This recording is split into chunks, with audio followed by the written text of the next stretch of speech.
നമ്മൾ ഇന്ന് നമ്മുടെ ഗസ്റ്റിന് വേണ്ടി ഒരു വെജ് ബിരിയാണി ഉണ്ടാക്കാൻ വേണ്ടി വെജിറ്റബിളൊക്കെ കട്ട് ചെയ്ത് വെച്ചിട്ടുണ്ട്. റൈസ് വെള്ളത്തിൽ കുതിർത്തത് വെള്ളം വാർന്നു പോകാൻ വെച്ചിട്ടുണ്ട്.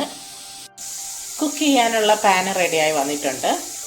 ഇനി നമുക്ക് പട്ട മിക്സ് എല്ലാം കൂടെ ചേർത്ത് നമുക്കൊരു വെജ് ബിരിയാണി ഉണ്ടാക്കാം. ഗീ റെഡിയായി വന്നിട്ടുണ്ട്. ഇനി അതിലേക്ക് പട്ട ചേർക്കാം.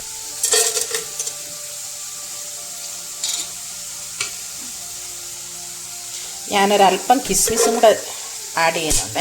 ആക്ച്വലി ഉഗാണ്ടക്കാരാണ് ഗസ്റ്റ്, എങ്കിലും നമ്മുടേതായ രീതിയിൽ ഉണ്ടാക്കി കൊടുക്കാമെന്ന് ഓർത്ത്. അവർക്ക് സ്പൈസസ് ഒന്നും പറ്റില്ല, അതുകൊണ്ട് അങ്ങനെയുള്ള കാര്യങ്ങളൊന്നും ചേർക്കാതെ ജസ്റ്റ് ഒരു വെജ് ബിരിയാണി. ജസ്റ്റ് പട്ടയെല്ലാം ഒന്ന് വഴന്ന് വന്നിട്ടുണ്ട്. അതിലേക്ക് വെജിറ്റബിൾ ചേർക്കാതെ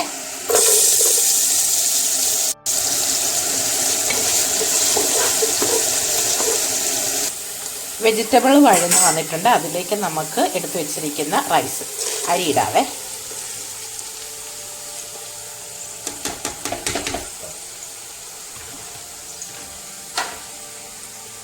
അരിയും കൂടെ ആ നെയ്യിൽ കിടന്ന് ഒന്ന് വഴന്ന് വന്നോട്ടെ.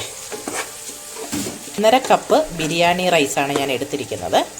അതിന് 3 കപ്പ് വെള്ളം ചേർക്കണം, തിളച്ച വെള്ളം. അപ്പോൾ ഇതൊന്ന് ജസ്റ്റ് ഒന്ന് നെയ്യിലൊന്ന് വഴന്ന് വന്നോട്ടെ. അതിന് ശേഷം നമുക്ക് വെള്ളം ചേർക്കാം. ഏകദേശം അരിയും വെജിറ്റബിളും എല്ലാം ഒന്ന് വാടി വന്നിട്ടുണ്ട്.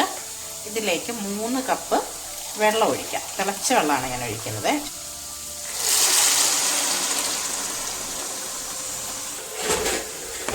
ഇനി നമുക്ക് ആവശ്യത്തിന് ഉപ്പ് ചേർക്കാം.